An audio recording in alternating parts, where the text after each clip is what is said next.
शुभ सवेर बेटा। बेटा आज का हमारा उपविषय है लिंग। किसे कहते हैं लिंग? शब्द के जिस रूप से हमें स्त्री या पुरुष जाति का बोध होता है उसे क्या कहते हैं? लिंग। लिंग कितने प्रकार के होते हैं बेटा? 2 प्रकार के। कितने प्रकार के? 2 प्रकार के होते हैं। सबसे पहले है पुल्लिंग। जिन शब्दों से हमें यह पता चले कि यह पुरुष है, मतलब कि जिन शब्दों से हमें पुरुष जाति का बोध हो उसे क्या कहते हैं? पुल्लिंग। पता लग गया बेटा कि जिससे हमें यह पता चले कि यह पुरुष है तो उसे क्या कहते हैं? पुल्लिंग। जैसे मैं आपको बता सकती हूँ घोड़ा, नेता। तो घोड़ा क्या है? एक पुरुष जाति का बोध कराता है ना, तो यह क्या बन गया? पुल्लिंग। इसी प्रकार नेता, नेता भी हमें पुरुष जाति का बोध करवाता है, उसे कहते हैं पुल्लिंग।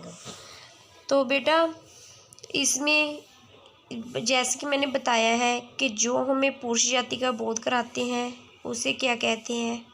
पुल्लिंग। और जो हम स्त्री जाति का बोध कराते हैं उसे कहते हैं स्त्रीलिंग। ठीक है बेटा। तो मैंने आपको किसकी परिभाषा लिखाई है? पुल्लिंग की। ठीक है बेटा। इसके बाद मैं आपको किसकी परिभाषा लिखाने जा रही हूँ? स्त्रीलिंग की। बेटा स्त्रीलिंग क्या होता है? स्त्रीलिंग, हाँ जी बेटा, जिन शब्दों से हमें स्त्री जाति का बोध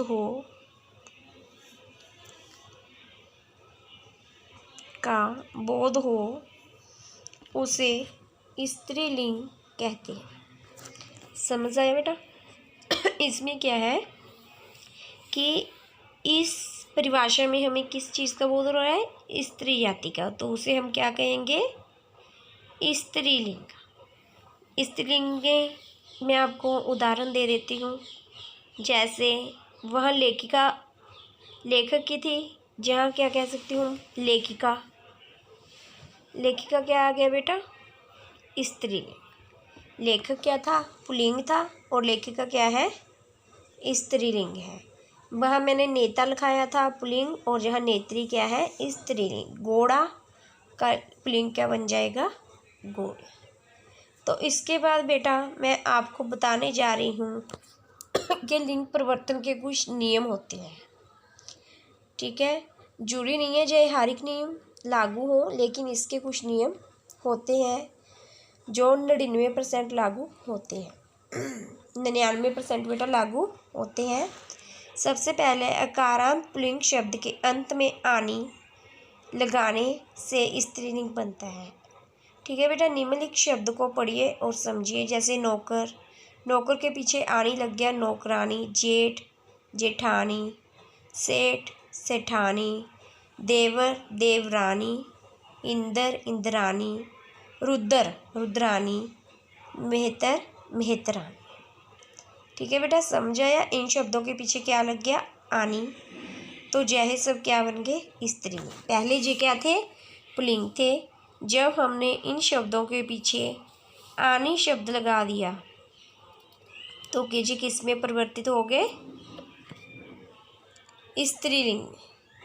जैसे नौकर के पीछे मैंने आनी लगाया तो क्या बन गया? नौकरानी। बेटा आनी कोई भी हो सकता है, जय न के साथ भी हो सकता है, और न नल के साथ भी हो सकता है, और न खाली के साथ भी। दोनों के साथ लगकर क्या बनते हैं? जय स्त्रीलिंग। इसके बाद आपको सेकंड पॉइंट है मान। ठीक है। जाबान। अगर पुल्लिंग के पीछे मान हो, जा पुल्लिंग के पीछे क्या हो? वान, तो उनके पीछे मति या बति लगा देने से वह क्या बन जाएंगे? स्त्रीलिंग। निम्नलिखित शब्दों को पढ़िए और समझिए। जैसे बेटा मैं पहला बोल रही हूँ भाग्यवान, तो भाग्यवान के पीछे मैंने आन काट कर क्या ला दिया? थी, तो क्या बन गया भाग्यवती। इसके बाद है बलवान, बलवान, तो इसका क्या बन गया बलवती। इसके बाद बेटा मैं करवा रही हूँ आपको श्रीमान, तो क्या बन गया श्रीमती। आन की जगह क्या लगा दिया अति। तो इसी प्रकार नेक्स्ट है बुद्धिमान, क्या है बुद्धिमान, तो क्या बन गया बुद्धिमती। रूपवान, रूपवती। पुत्रवान, पुत्रवती। गुणवान, गुणवती। कीर्तिमान, कीर्तिमती। बेटा इसमें आप देख सकते हैं भगवान के पीछे वान है, तो हमने क्या किया बाण काट कर आन काट कर क्या लग गया वती। इसी प्रकार मान, श्रीमान में देखिए आप आन कट कर क्या लग गया ती, तो क्या बन गया श्रीमती। इसके बाद नेक्स्ट है बेटा खुश अकारंत पुल्लिंग शब्दों के अंत में ता को त्री कर देने में पुल्लिंग शब्दों किसमें चेंज हो जाते हैं बेटा, किसमें बदल जाते हैं, किसमें परिवर्तित हो जाते हैं स्त्रीलिंग में। जैसे अभिनेता ता है तो उस त्री में चेंज किया तो क्या बन गया अभिनेत्री। इसी प्रकार नेता, नेता का क्या बन जाता है नेत्री। कर्ता का क्या बनता है कर्ती। और विधाता का क्या बनता है बेटा विधाता का बन जाता है विधात्री। इन सभी में आप देखिए मैंने ता को काट कर किसका प्रयोग किया है त्री का। इसके बाद अकारांत पुल्लिंग शब्दों को अकारांत करने से पुल्लिंग शब्द स्त्रीलिंग बनते हैं। ठीक है बेटा, पीछे क्या लगाना है सिर्फ हमें आ की मात्रा का क्या करना है प्रयोग। जैसे महाशया, हमें महाशय बताया गया है तो मैंने महाशय ऐसे ही लिख लिया, लेकिन उसके पीछे मैंने किसका प्रयोग किया है आ की मात्रा का प्रयोग किया है, तो क्या बन गया महाशया। प्रियतम, प्रियतमा। महोदया, महोदया हम किसके लिए करते हैं प्रिंसिपल सर के लिए करते हैं। महोदया किसके लिए करते हैं प्रिंसिपल मैम के लिए। इसी प्रकार छात्र विद्यार्थी के लिए, छात्रा एक विद्यार्थन के लिए। आचार्य गुरु, आचार्य लेडीज। अकारांत पुल्लिंग शब्द को इकारांत करने पर पुल्लिंग शब्द स्त्रीलिंग बनते हैं। जैसे पुत्र, इसके पीछे मैंने ई का प्रयोग किया ना, अकारांत शब्द है जो मतलब लिंग है उसके पीछे मैंने ई कारांत, ई कारांत मतलब ई का प्रयोग किया। किसका प्रयोग किया बड़ी ई का प्रयोग किया, तो वह सब क्या बन गए स्त्रीलिंग। जैसे पहले में देखो पुत्र, पुत्री। देव, देव के पीछे बड़ी ई लगाई तो देवी।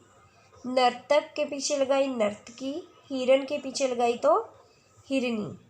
कुमार के पीछे कुमारी और राक्षस के पीछे राक्षसी। इन सब में आपने ध्यान से देखा होगा कि मैंने सभी के पीछे किसका प्रयोग किया है बड़ी ई का। इसके बाद है अकारांत पुल्लिंग शब्दों को ई कारांत करने पर पुल्लिंग स्त्रीलिंग बनता है। बेटा इसमें भी वही मैं जैसे मैंने ऊपर करवाया है कि अकारांत शब्द है जो, ठीक है, ऊपर तो था अकारांत जिसके भी आगे मात्रा का प्रयोग नहीं हुआ, सिर्फ अ तक है। लेकिन जो 6 में है नंबर में उसमें आकारांत है जिसके पीछे किसका प्रयोग हुआ है आ की मात्रा का। ध्यान से देखो बेटा, आपको कंफ्यूज नहीं होना। ऊपर अकारांत है, अ शब्द है, पीछे किसी भी मात्रा का प्रयोग नहीं है। और 6 में आकारांत है जिसके पीछे किसका प्रयोग है आ की मात्रा का। जैसे नाना, नानी, घोड़ा, घोड़ी, बकरा, बकरी, मटका, मटकी, चाचा, चाची, बेटा, बेटी। इसके बाद बेटा आकारांत पुल्लिंग है जी, अकारांत है जो, अकारांत जिसके पीछे किसी भी मात्रा का प्रयोग नहीं हुआ अकारांत, उस शब्दों के पीछे अगर हम नी शब्द का प्रयोग करते हैं तो क्या बनता है? नी शब्द का प्रयोग करने से स्त्रीलिंग बनते हैं मोर, मोरनी, सिंह, सिंहनी, शेर, शेरनी, ऊंट, ऊंटनी, हिरन, हिरनी, सरदार, सरदारनी। आपने देखा कि इनके पीछे अ शब्द का प्रयोग हुआ है। अ जो मुक्ता होता है, मुक्ता स्वर होता है, किसी मात्रा का प्रयोग नहीं है, उसके पीछे मैंने नी लगाया तो स्त्रीलिंग में चेंज हो गए। कुछ अकारांत बेटा पुल्लिंग शब्दों को इका प्रत्यय लगाने पर भी पुल्लिंग शब्द स्त्रीलिंग बनता है। जैसे शिक्षक, एक जेंट्स होते हैं उसे हम क्या कहते हैं? शिक्षक। लेकिन एक लेडीज़ होती है उसे हम क्या कहते हैं? शिक्षिका। इसमें मैंने किसका प्रयोग किया? इका का। एक तो जो लास्ट वाला अक्षर है उसमें मैंने आ की मात्रा लगाई है, जो अंतिम अक्षर से पहले का अक्षर है उसमें छोटी ई की मात्रा का प्रयोग किया है। सेवक, सेविका, जाचक, जाचिका, संचालक, संचालिका। ठीक है बेटा। इसके बाद पुल्लिंग शब्दों में आइन प्रत्यय जोड़ने से, आइन जो भी शब्द आपको दिया गया है उसमें आ लगाकर इस छोटी ई न ऐसे लिखना है। आइन, आ की मात्रा, छोटी ई और न। जैसे पंडित, पंडिताइन, मैंने पंडित ऐसे ही लिख लिया, उसके पीछे मैंने किसका प्रयोग किया? आ की मात्रा का, और साथ में मैंने क्या किया? छोटी ई और न।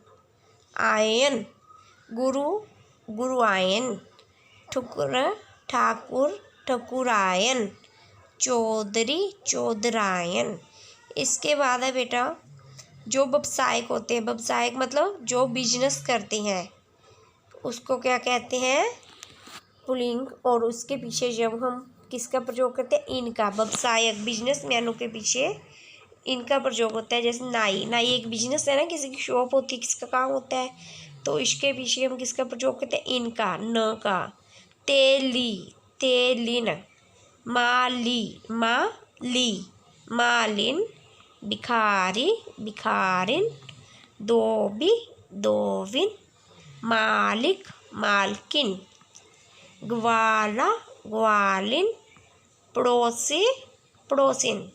इन सब नियमों के बावजूद भी बेटा कुछ चीज़ें ऐसी हैं जो हमेशा पुल्लिंग रहती हैं और कुछ ऐसी हैं जो हमेशा स्त्रीलिंग रहती हैं। जैसे आपको चाहे हमेशा याद रखना है स्कूल, कॉलेज, डॉक्टर, मित्र, मज़ा, सफ़र, मिनट, अस्पताल, क्षण, लालच, असर, काम, थप्पड़, व्यक्ति, फैशन, टिकट, बाजार। जय सब क्या रहते हैं? हमेशा पुल्लिंग रहते हैं। जय शब्द कभी भी स्त्रीलिंग में परिवर्तित नहीं होते।